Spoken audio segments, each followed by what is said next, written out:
તેજીનો અંત લાવનારા પરિબળો. વિસ્તારનો અંત.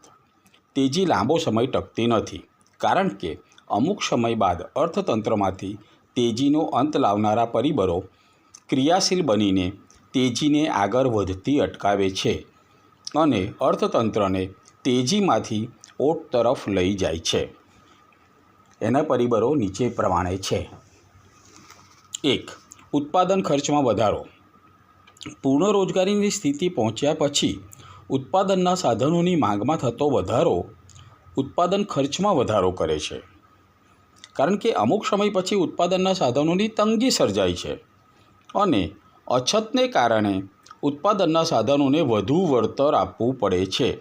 આમ વેતન, વ્યાજ, ભાડું વગેરે ખર્ચનો વધારો ભાવ વધારા કરતાં પણ વધુ થાય છે. એટલે જે પ્રોડક્ટ પ્રોડ્યુસ થાય તેમાં જે ભાવ વધારો થાય એના કરતાં ઉત્પાદનના સાધનોના ખર્ચમાં, એટલે કે ઉત્પાદનના ખર્ચમાં, કોસ્ટ ઓફ પ્રોડક્શનમાં વધારો થાય છે. પરિણામે ઉત્પાદકોના નફામાં ઘટાડો થાય છે.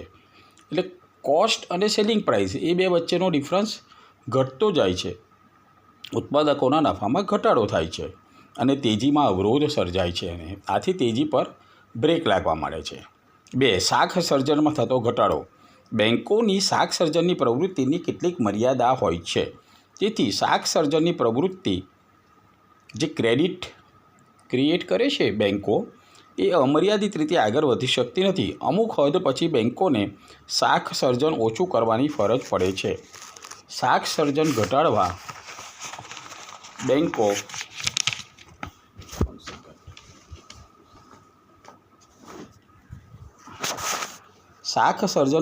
બેન્કો વ્યાજના દર વધારે છે. આથી ઉત્પાદકોને મૂડીરોકાણ મોંઘું લાગે છે તેમજ જામીનગીરીઓના ભાવમાં ઘટાડો થાય છે, જેના કારણે મૂડીરોકાણનો પર વિપરીત અસર થાય છે. આમ શાખ સર્જનમાં ઘટાડો કરવાની પ્રવૃત્તિને કારણે તેજીના વળતા પાણી શરૂ થાય છે અને ભાવ વધારો આગળ વધતો અટકે છે. 3. વપરાશ વૃત્તિના દરમાં ઘટાડો. તેજીના તબક્કામાં પ્રજાની આવકમાં વધારો થાય છે, પરંતુ જેમ જેમ આવકમાં વધારો થાય છે તેમ તેમ આવકનો વધુને વધુ ભાગ વપરાશને બદલે બચત તરફ વળે છે, એટલે કે સીમાંત વપરાશ વૃત્તિ ઘટે છે. તેથી વિકાસની અમુક કક્ષા પ્રાપ્ત થયા બાદ ચીજવસ્તુઓની માંગમાં ઘટાડો થાય છે.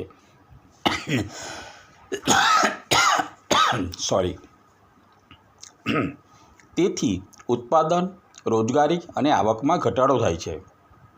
આમ ઉપર્યુક્ત કારણોસર તેજીનો અંત આવે છે અને અર્થતંત્ર ઓટની અવસ્થામાં પ્રવેશે છે.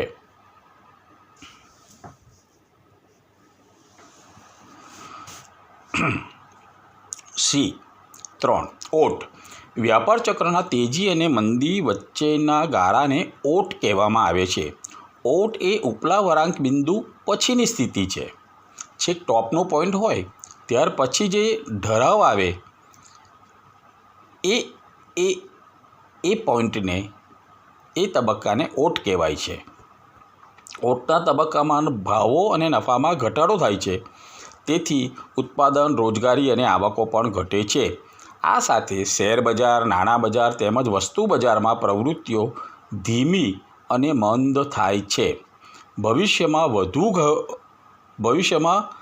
ભાવમાં વધુ ઘટાડો થશે એવા કારણોસર મૂડીરોકાણ પણ ઘટે છે, પરંતુ ઉત્પાદન ખર્ચમાં તુરંત જ ઘટાડો કરી શકાતો નથી.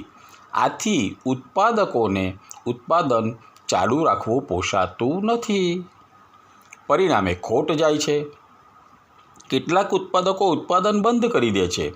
વેપારીઓ વસ્તુ વેચીને બજારમાંથી નીકળી જવાની તાજવીજ કરે છે.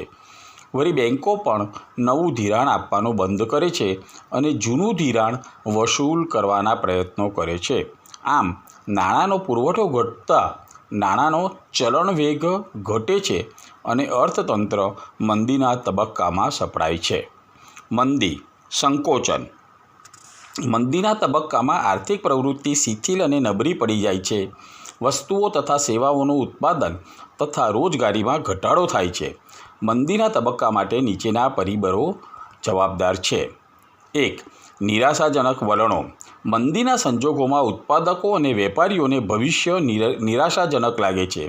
તેથી નવા ઉદ્યોગ ધંધા શરૂ કરાતા નથી. ચાલુ ધંધાઓ બંધ જેવી સ્થિતિમાં હોય છે. આવા સંજોગોમાં ઉત્પાદનના સાધનોની માંગ ઘટતા ઉત્પાદનના સાધનોની આવક ઘટે છે. પરિણામે વપરાશી વસ્તુઓની માંગમાં ક્રમશઃ ઘટાડો થાય છે. તેથી ભાવોનો ઘટાડો વધુ તીવ્ર બને છે.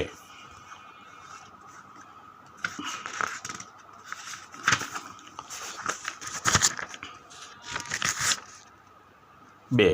ધિરાણની વસૂલાત. મંદીમાં વેપારી બેન્કો નવું શાક સર્જન કરતી નથી, જ્યારે જૂનું ધિરાણ વસૂલ કરે છે. તેથી અર્થતંત્રમાં નાણાંનો પુરવઠો ઘટતા નાણાંનો ચલણવેગ ઘટી જાય છે.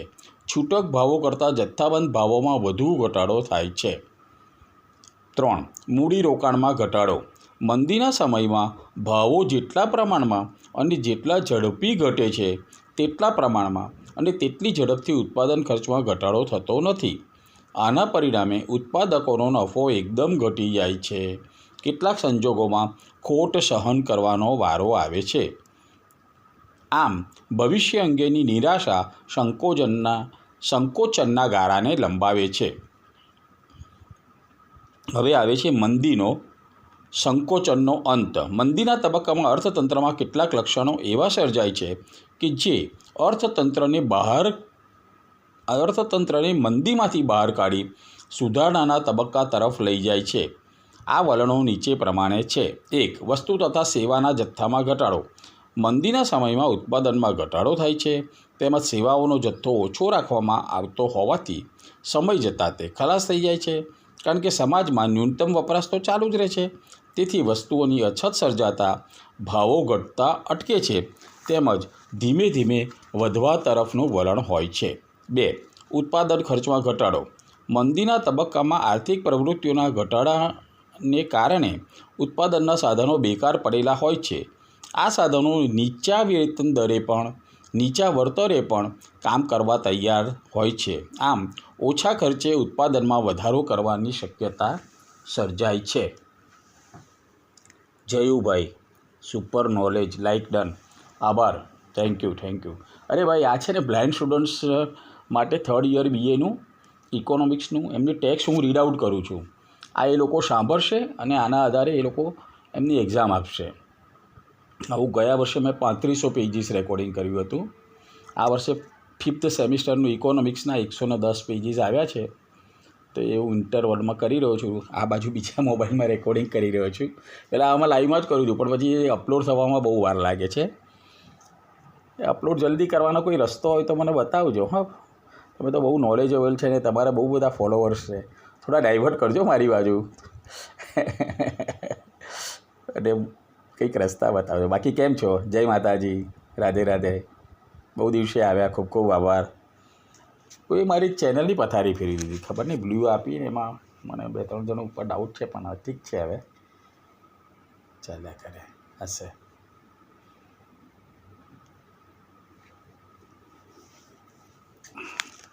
તો આ બીજા મોબાઈલમાં હું વિડીયો રેકોર્ડિંગ કરું છું અને પછી તેમાંથી અપલોડ કરી દઉં છું. સુધારણા. ઉપરના પરિબળોની સંયુક્ત અસરને કારણે ભાવ તથા ખર્ચના વણસેલા સંબંધોમાં સુધારો થાય છે.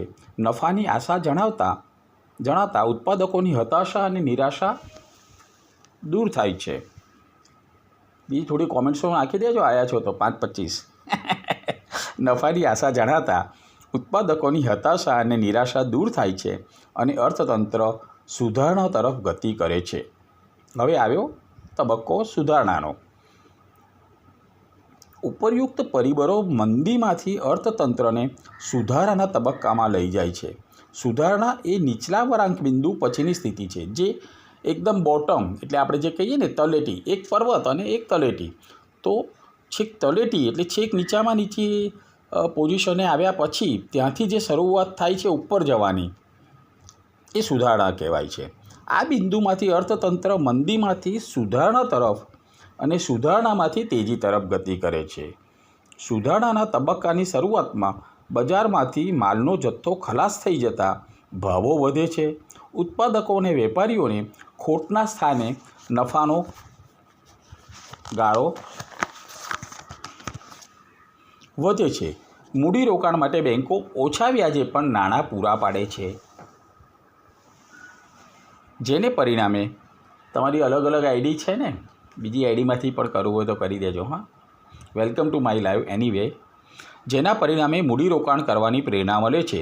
મૂડીરોકાણમાં વધારો થતાં ઉત્પાદન, રોજગારી તથા આવકમાં ઉત્તરોત્તર સ્ટેપ બાય સ્ટેપ વધારો થતો જાય છે. આમ તેજીના તબક્કામાં અર્થતંત્રનો પ્રવેશ વ્યાપાર ચક્રનો અંત ચક્રાકાર પ્રવાહ પૂરો કરે છે. આ સાથે આ લાઈવ અહીંયા